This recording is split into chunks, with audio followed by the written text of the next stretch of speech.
நம்ம சுரேஷ் ஐஏஎஸ் அகாடமியோட சென்னை மற்றும் Thoothukudi பிரான்ச்சில் டிஎன்பிஎஸ்சிக்கான super batch அப்படிங்கிறத நடத்த போகிறாங்க. இந்த டிஎன்பிஎஸ்சிக்கான சூப்பர் பேட்ச்சில் வெறும் 50 பேர் மட்டும்தான் செலக்ட் பண்ண போகிறாங்க. இந்த 50 பேரில் நீங்களும் ஒருத்தராக வரணும் அப்படின்னா மே 7ஆம் தேதி நடக்கக்கூடிய ஹைப்ரிட் என்ட்ரன்ஸ் டெஸ்ட்டு நீங்கள் கிளியர் பண்ணணும். அதை கிளியர் பண்ணதுக்கப்புறமா உங்களை பர்சனல் இன்டர்வியூ வச்சு செலக்ட் பண்ண போகிறாங்க. சூப்பர் பேட்ச் பற்றின டீட்டெயில்டான தகவலை கொடுக்கறதுக்காகவே மே 2ஆம் தேதி சென்னையிலேயும் தூத்துக்குடியிலையும் ஒரு ஸ்பெஷல் செஷன் ஆர்கனைஸ் பண்ணியிருக்காங்க. மறக்காமல் வந்து அட்டன் பண்ணுங்கள். அனைவருக்கும் இனிய வணக்கங்கள்.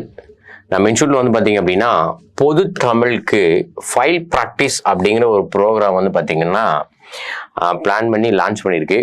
அதில் தினம் ஒரு டாபிக் வித் வந்து பார்த்தீங்கன்னா எக்ஸ்பிளனேஷன் அப்படிங்கிற ஒரு டைட்டில் கீழே வருது. அப்போது ப்ரோக்ராம் எப்போ இருந்து ஆரம்பிக்குது அப்படின்னு பார்த்தீங்கன்னா டே 1 எப்போன்னு பார்த்தீங்கன்னா 4/5/2026 வரக்கூடிய 4ஆம் தேதி தான். அப்போ ஃபஸ்ட்டு சாப்டராக இருக்கக்கூடிய டெஸ்ட் ப்ராக்டிஸில் வரக்கூடிய வந்து பார்த்தீங்கன்னா பிரித்தெழுதுக அப்படின்னு வருது. 2வது டே 2ல் வந்து பார்த்தீங்கன்னா அடுத்த நாளே வரக்கூடிய 5ஆம் தேதி. அடுத்தது டே 3 அப்படிங்கும்போது 6ஆம் தேதி, 7, 8, 9, 10, 11 இப்படியே போயிட்டே இருக்கும்.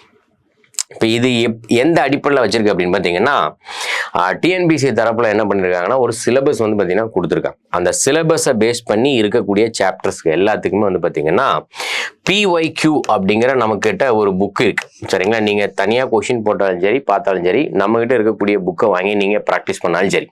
அப்போ PYQலேருந்து நிறைய கொஷின்ஸ் வந்து பார்த்தீங்கன்னா அப்படியே ரிப்பீட்டாக வருது, கட் காப்பி பேஸ்ட் மாதிரி ரிப்பீட்டாக வருது டிஎன்பிஎஸ்சி எக்ஸாம்லேயே.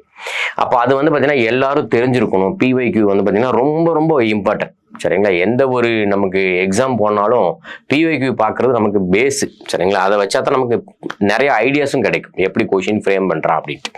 அப்போ அதை பேஸ் பண்ணி தான் இந்த டெஸ்ட் ப்ரோக்ராமே இருக்குது. சரிங்களா, இப்போ ஃபர்தராக எக்ஸாம்பிள் பிரித்தெழுதுக அப்படின்னு சொல்லி இருக்குன்னு வச்சுக்கோங்களேன். இப்போ பிரித்தெழுதுக்கில் இப்போ ஒரு கொஷின் போடுறோம்னா சிம்பிளான ஒரு கொஷின் நான் சொல்கிறேன் பாருங்க.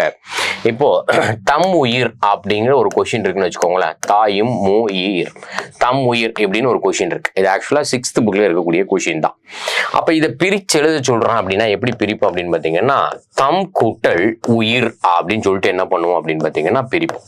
அப்போ ஏன் தம் கூட்டல் உயிர்னு பிரிக்கிறாங்க அப்படின்னு சொல்லி பார்த்தோம் அப்படின்னா இது எந்த ரூலுக்கு கீழே வருதுன்னு பார்க்கணும் ஃபர்ஸ்ட். இப்போ எந்த ரூலுக்கு கீழே வருதுன்னு பார்த்தீங்கன்னா தனிக்குறில் முன் என்ன ஆகுதுன்னு பார்த்தீங்கன்னா ஒற்று இரட்டிக்கும் அப்படிங்கிற ரூலுக்கு கீழே தான் இது வருது. சரிங்களா, இரட்டிக்கும்னால 2 போட்டிருக்கு. ஓகேவா, அப்போ இது நீங்கள் வச்சிங்க அப்படின்னா இப்போ தனியான குறில் வந்து பார்த்தீங்கன்னா தா பக்கத்தில் வந்து பார்த்தீங்கன்னா என்ன இருக்குன்னா இம் இருக்கு.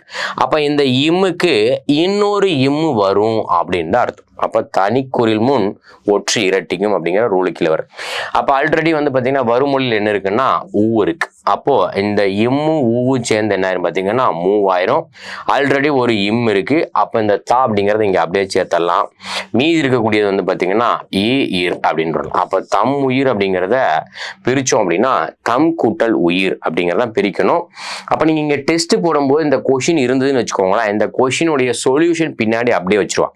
எப்படி வச்சிருப்பாங்கன்னா இந்த ரூலுக்கு கீழே இது அப்ளை ஆயிருக்கு அப்படின்னு சொல்லிட்டு என்ன பண்ணுவாங்கன்னா இது அப்படியே வந்து பார்த்தீங்கன்னா ஆட் பண்ணிடுவாங்க. சரிங்களா, இன்னொரு எக்ஸாம்பிள் கூட நமக்கு ஈஸியான எக்ஸாம்பிள் கூட சொல்லலாம். சரிங்களா, இப்போ கொக்கு கூட்டல் இப்படி இருக்குன்னு வச்சுக்கோங்களேன். கொக்கு கூட்டல் யாது அப்படின்னு ஒரு கொஷின் இருக்குன்னு வச்சுக்கோங்களேன். அப்போ இதை சேர்த்துஎழுதுக சொல்றாங்க. பிரித்தெழுதுனாலும் சேர்த்துக்கிறதுனாலும் ஒரே சாப்டர் கீழே வரக்கூடியதான் சிலபஸ்ல மட்டும் பிரிச்சிருக்கான். சரிங்களா, இப்போ நம்ம இதை சேர்த்து எழுதணும்னா எப்படி எந்த ரூல் அப்ளை ஆகுதுன்னு பார்த்தீங்க அப்படின்னா இப்போ கொக்கு அப்படிங்கிறதுல லாஸ்ட் எழுத்து நிலைமொழியில் இருக்கக்கூடிய கூவை உடைச்சிங்கன்னா என்ன கிடைக்குன்னா இக்கு கூட்டல் ஊன்னு கிடைக்கும். சரிங்களா, 1. அப்போ இது ஃபர்ஸ்ட் நிலைமொழி இருக்கக்கூடியது என்னவா இருக்கு அப்படின்னா நமக்கு குற்றிய லுகரமா இருக்கு. சரிங்களா, அப்போ குற்றியலுகரத்தை தொடர்ந்து யகரம் யாவ முதலெழுத்தா கொண்ட சொல் வரும்போது இதுல உகரம் அப்படிங்கிறது என்ன ஆயிரும் பார்த்தீங்கன்னா இகரமா திரிஞ்சிரும். அப்போ அதுக்கு தான் ரூல் கொடுத்துருப்பான். என்ன கொடுத்துருப்பான்னா எவ்வரின் யா யுவரின் எவ்வரின் ஈயாம் அப்படிங்கிற ஒரு ரூல் கொடுத்துருப்பான். அப்போ நம்ம இந்த ரூலை வந்து பார்த்தீங்கன்னா இந்த கொஷின் வச்சிருப்பாங்க. இந்த ரூலை வந்து பார்த்தீங்கன்னா அப்படியே பக்கத்தில் வச்சிருப்பாங்க. அப்போ இந்த கொஷினுக்கு உண்டான ஆன்சரு நமக்கு கிடைச்சிரும். அதோடைய எந்த ரூலுக்கு கீழே வருது அப்படின்னு கிடைச்சிரும். அப்போ எவ்வரின் ஈயாம் அப்படிங்கும்போது வருமொழியில் இருக்கக்கூடிய யா அப்படிங்கிறது என்ன ஆகுதுன்னா நமக்கு நிலைமொழியில் இருக்கக்கூடிய ஊ கேன்சல் ஆகி ஈயா போயிருது. அப்போ இக்கு கூட்டல் இ அப்படிங்கிறது என்ன பார்த்தீங்கன்னா கி அப்படின்னு போயிடும். அப்போ கொக்கு கூட்டல் யாது சேர்த்து எழுதணும்னா கொக்கி யாது கோயி கி யாது இப்படின்னு தான் வரும். அப்போ கொக்கு யாதுன்னு கொடுத்தா நம்ம எப்படி பிரிக்கணும் அப்படின்னு பார்த்தீங்கன்னா கொக்கு கூட்டல் யாதுன்னு பிரிக்கிறோம். அப்போ நமக்கு கொஷினும் இருக்கும், கொஷினுடைய சொல்யூஷனும் வந்து பார்த்தீங்கன்னா எந்த ரூலுக்கு கீழே பிரிச்சிருக்காங்க அப்படின்னு இருக்கும். இது வந்து பார்த்தீங்கன்னா சேர்த்தெழுத பிரித்தெழுது. இப்போ சந்திப்பில் இருக்கு அப்படின்னு பார்த்தீங்க அப்படின்னா ஒரு பெரிய சென்டென்ஸ் இருக்குன்னா இது நமக்கு வரும்போது நமக்கு படிச்சிருப்போம் சந்திப்பிலையில நமக்கு ரூலு. இப்போ ஆ இ உ அதுக்கு அடுத்து வந்து பார்த்தீங்கன்னா ஏ அப்படிங்கிற அந்த சுட்டெழுத்துக்கள்லையும் வினா எழுத்துக்கள்லையும் வல்லினம் மிகும் அப்படிம்பாங்க. அதுக்கப்புறம் வந்து பார்த்தீங்கன்னா இரண்டாவது வேற்றுமை விரியிலையும் வந்து பார்த்தீங்கன்னா வல்லினம் மிகும்பாங்க.